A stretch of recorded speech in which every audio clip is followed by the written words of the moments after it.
Guys, I'm Praveen and I'm making video on second law of Newton's second law. Okay, as well as I will make firstly describe each and everything about momentum and that all the things. Okay, so now listen carefully. Now listen. अब देखो momentum का मतलब क्या होता है. Momentum का मतलब होता है product of its mass and velocity. क्या होता है? मोमेंटम का मतलब होता है product of its mass and velocity. Yes और नो? यस. तो क्या होता है बेटा, लिसन. पहले तो हम लोग Newton second law of motion तो पढ़ा रहे हैं, लेकिन यहाँ पे ध्यान दीजिए कि मोमेंटम, जो मोमेंटम है, मोमेंटम में होता क्या है बेसिकली. तो मोमेंटम बेसिकली क्या होता है, प्लीज़ ध्यान दीजिए.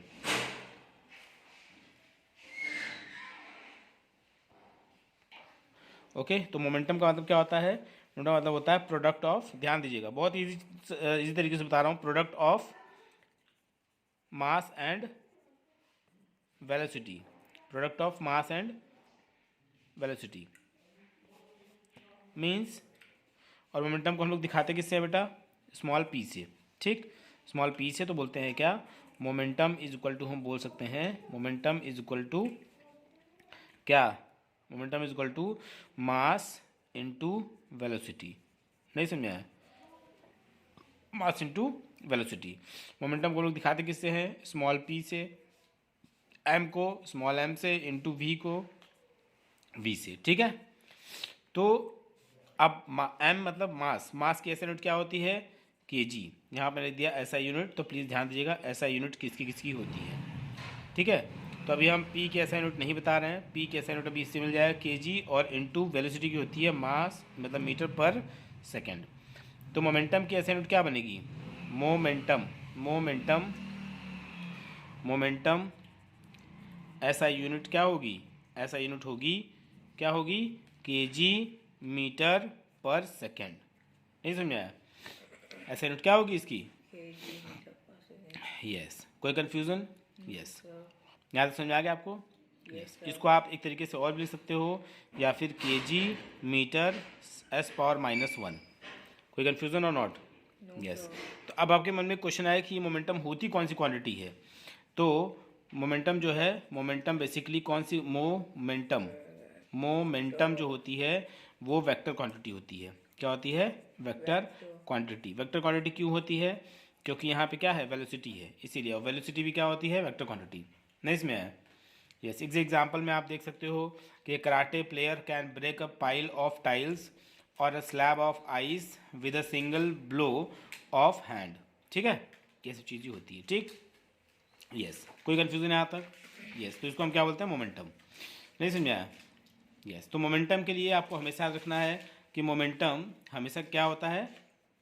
मोमेंटम को पी से डिनोट करते हैं, स्मॉल पी से. इसकी ऐसा यूनिट जो होती है क्या होती है? इसकी फॉर्मूला क्या होती है? Mass into velocity. और इसकी ऐसा यूनिट क्या होती है? केजी मीटर पर सेकेंड. ठीक. यस. कोई confusion? Yes. And then after आगे हम देखेंगे इसके ऊपर न्यूमेरिकल्स भी आप सॉल्व कर सकते हैं, देख सकते हैं. अब इसके बाद जब आपको ये समझ में आ गया तो अब हम चलते हैं कहाँ पे कि what is Newton second law of motion. तो यहाँ देखिए न्यूटन्स प्लीज ध्यान दीजिए, Newtons second law of motion. तो Newton second law of motion क्या होता है बेटा? यहाँ देखो, Newton second law of motion क्या होता है? ठीक है. The rate of change of momentum of a body is directly proportional to the applied force and takes place in the direction in which the force acts. Yes, means क्या बोल सकते हैं कि force is directly proportional to change in momentum. ध्यान दीजिएगा, change in momentum. ठीक. change in momentum upon time. नहीं इसमें है टाइम. क्लियर? तो यहाँ पे ध्यान दीजिएगा कि जब force is directly proportional to change in momentum upon time, तो हम बोल सकते हैं यहाँ पे कि F is directly proportional to M V minus M U upon T. यहाँ पे बेटा V क्या होता है? Final velocity. और U क्या होता है? Initial velocity. ये V जो है वो क्या है? फाइनल वेलोसिटी है. नहीं इसमें आया?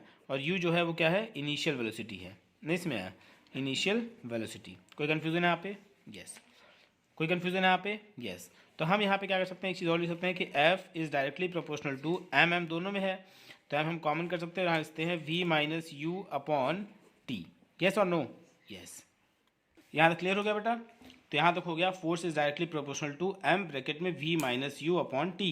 या तो आप डायरेक्टली इसको, आप अगर मैं वर्ड में इसको लिख दूँ तो मैं लिख सकता हूँ यहाँ पे force is directly proportional to mass in bracket final velocity. ध्यान दीजिएगा, v का मतलब होता है फाइनल वेलोसिटी, नहीं इसमें आया, माइनस इनिशियल वेलोसिटी, नहीं इसमें आया, इनिशियल वेलोसिटी, और होल अपॉन क्या, होल अपॉन टी, मतलब टाइम, नहीं इसमें आया, ये होता है, इसको ध्यान देना आप। कोई कन्फ्यूजन?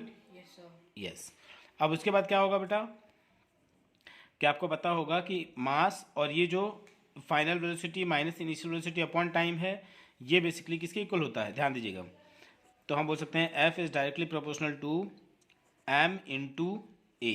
क्यों a? क्योंकि एक्सेलरेशन का भी बेसिकली मतलब होता है final velocity minus initial velocity upon time, नहीं इसमें आया। तो यहाँ पे क्या होगा कि a को, a मतलब होता है एक्सेलरेशन, क्या होता है? Acceleration, yes.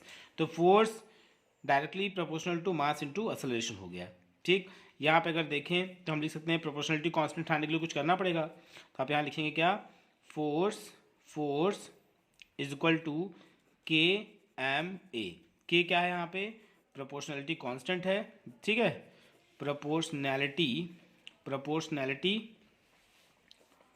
प्रोपोर्शनलिटी क्या है? कांस्टेंट है। कोई कंफ्यूजन? यस। तो प्रोपोर्शनलिटी कांस्टेंट है, इसीलिए इसकी जो एसआई यूनिट हो जाएगी 1 हो जाएगी के की, मतलब वैल्यू हो जाएगी के की कितनी? 1 हो जाएगी। तो फोर्स इज इक्वल टू क्या हो जाएगा?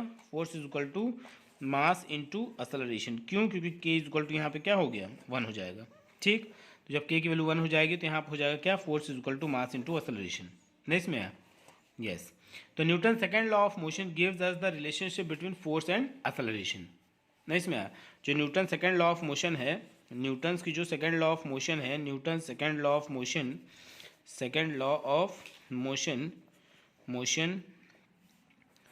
Gives the relationship between what? Mass and acceleration, मतलब फोर्स एंड एक्सेलरेशन भी आप बोल सकते हो, ठीक है। फोर्स एंड एक्सेलरेशन, नहीं इसमें है। इन्हीं सब की बातों को ये क्या करता है? रिलेट करता है, ठीक है। अब आपको पता है कि फोर्स इज इक्वल टू क्या है? मास इनटू एक्सेलरेशन है है ना। तो आप यहाँ से acceleration is equal to force upon mass भी लिख सकते हो, नहीं समझ में आया? कोई कन्फ्यूजन है यहाँ पे? यस। यहाँ तो कोई डाउट है? यस। तो ये आपका हो गया क्या? Force is equal to mass into acceleration कहिए, चाहे acceleration is equal to force upon mass कहिए। लेकिन अब मुझे चाहिए force is equal to mass into acceleration तो होता है, लेकिन मास की जो ऐसा यूनिट होती है वो होती है केजी और एक्सेलरेशन की जो ऐसा यूनिट होती है वो होती है मीटर पर सेकेंड स्क्वायर, नहीं इसमें है। तो यहाँ पे फोर्स की जो ऐसा यूनिट बनेगी वो क्या बनेगी? फोर्स की जो यूनिट बनती है वो क्या बनेगी? केजी मीटर पर सेकेंड स्क्वायर। लेकिन इसको न्यूटन ने सारी चीज़ें इन्वेंट की है, तो फोर्स की ऐसा यूनिट जो होती है वो क्या मानी जाती है? ऐसा यूनिट ऑफ फोर्स की क्या मानी जाती है? फोर्स की जो ऐसा यूनिट होती है वो बेसिकली मानी जाती है क्या? न्यूटन, ठीक है। न्यूटन को हम लोग ऐसे नोट करते हैं, तो आपको पता होना चाहिए कि 1 न्यूटन की जो वैल्यू होती है 1 केजी मीटर पर सेकेंड स्क्वायर के बराबर होती है, नहीं इसमें है? यस। तो आपको कभी भी अगर क्वेश्चन नहीं आए तो आप इसको क्या करें?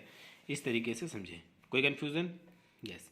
इसमें बहुत सारी चीज़ें हैं, ठीक है। इसके बहुत सारे एप्लीकेशन भी हैं, ठीक है, जो हम लोग अपने चीज़ों हम लोग क्या करते हैं, इसको एवरीडे लाइफ में यूज़ करते हैं, ठीक है।